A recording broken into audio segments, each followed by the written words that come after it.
Hi everybody, it's Beverleigh here over at Crafty Chaos, and I'm here with the Embellishment series part 3, which is gears and cogs. So the first thing we need to do is being Brother Scan and Cut Canvas workspace, and we're pulling in a few shapes, just the basic circles, the basic rounded cornered rectangle, and this kite shape as I'm indicating in the video. Once we've got those, we are now good to start making some of our shapes that we can be used in scrapbook pages and cards as you desire. So I'm going to shrink the circle down to around an inch roughly, so that I can then make sure that they're resizable, because if we start with them too big and we shrink them down, then we lose a lot of the detail and some of the detail becomes uncuttable. So I'm going to start with them quite small to start with. So I'm just resizing the rounded rectangle so that it just fits over the circle nicely, hanging over slightly either side. As you can see, I'm just having a look and seeing how if it looks good by centralising it, and I'm happy with that. So then I'm going to move it away from the circle, press D on my keyboard 3 times to get 3 more of the same, so I've got 4 in total. I'm going to drag a box around all 4 of them and edit and align them centrally on the vertical and on the horizontal axes. I'm then going to click on the top one. Now essentially they're a stack of shapes, so what I'm going to be doing is working with each one in the stack at a time, and the first one I'm going to rotate by 45 degrees. Then I'm going to click back onto the central one where the stack is, and this time I'm going to rotate by 90 degrees. And finally, a final time by 135 degrees. So as you can see now, I've got this star shape, which I'm going to drag a box round, select all of those shapes and weld. Right, that's given us the shape that we now need to weld to our circle to give us our first cog. So we need to select the circle and the star, centre on the vertical and the horizontal to get one aligned on top of the other, and then we're going to go to Edit, Process Overlap and Weld. That's given us our first cog shape that we can now resize, make it bigger or smaller as we need to. What I'm going to do next is produce a duplicate of that so that we can work on that one separately. I'm going to drag in another circle from the basic shapes, place it at the centre of the cog, centrally, vertically align it, and then I'm going to edit, process overlap and divide. Okay. So I'm going to flood it with colour so you can see it better on the screen. Now I'm going to do a similar sort of thing with this one. I'm going to fill it first of all, and then I'm going to show you that we can do that again and change the size of the hole at the centre by making the circle. We could make it bigger or smaller. In this case I'm going to make the circle smaller.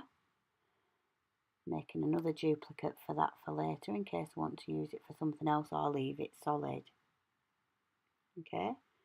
So now I'm going to get the circle, resize it smaller so the hole is smaller, align them, make sure it's at the front of the circle, so that's what I was doing there, sending the other shape to the back, align them centrally on the horizontal and vertical axes so that it's in the centre, then edit, process overlap and subtract, and that will give you another cog, very similar to the other one but with a wider edge.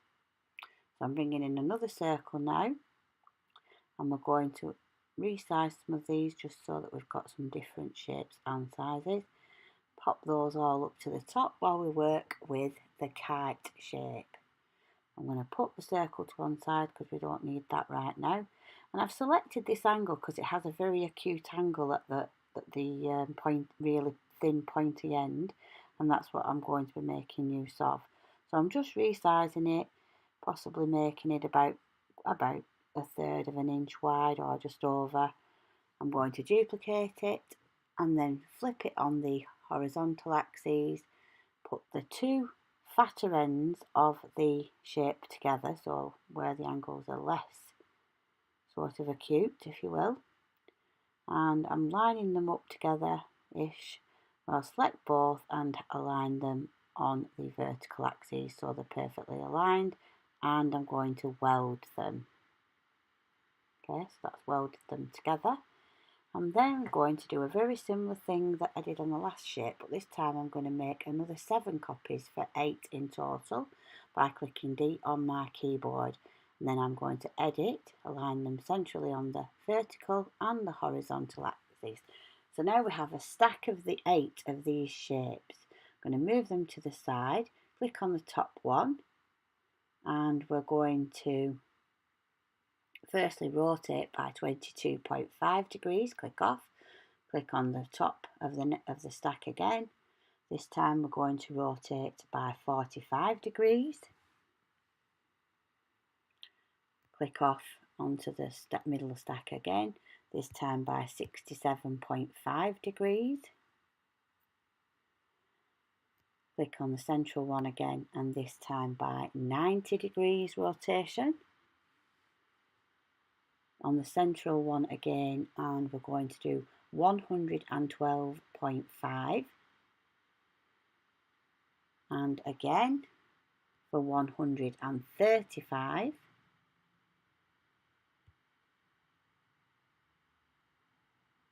and a final time for 157.5 degrees.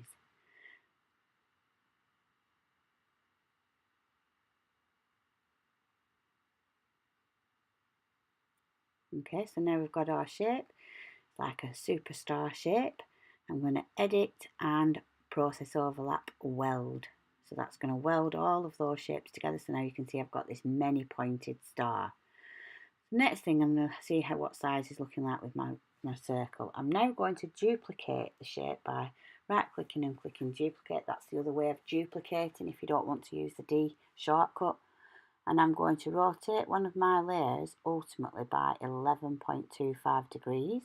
So it's just offsetting it a little, but then I am going to create another duplicate. So I'm moving that one that I've just done off to the side. I'm going to duplicate this one by clicking off, clicking on, and D on my keyboard for duplicate. Bring the one that I've rotated by 11.25, and then I'm going to center them both on the vertical and horizontal, and then weld. So now I've got a really many pointed star, if you will. So I'm bringing my circle over that, and I just want to highlight those two. So the spiky one and the circle. I'm going to edit and weld. Okay, so now we have another sort of sprocket or cog gear type thing that could also be used in a project, and again can be resized. Just be careful about resizing it too small, because we did set off with that one quite big. It would have been better if we'd have set off with it small and made it bigger rather than the other way around, but that's just how I've done it in this video. So now I'm just going to do the same thing this time, but I'm going to make it with less cogs coming out. So I'm going to edit and centrally align the circle and the star, and then weld them together for another sprocket shape. Okay, so I'm just going to shuffle things around a little bit on my mat, and then I'm going to take a copy of the sprocket and delete the hole like we have done, a hole in the centre like we have done previously, by getting a circle, placing it in the centre and selecting both, edit, process overlap will be divide once they're centrally aligned. So here I am showing you a zoomed in screenshot of the gears and sprockets or cogs that we've produced during this tutorial. I hope you've enjoyed it. If you have, please like, share and subscribe. The only thing you need to do now is save your project, give it a name and hit the save button, and download it to your USB if you want to transfer it to your cutting machine, Alternatively, if you've got the Wi-Fi option, send it across wirelessly. Thanks for watching. See you soon.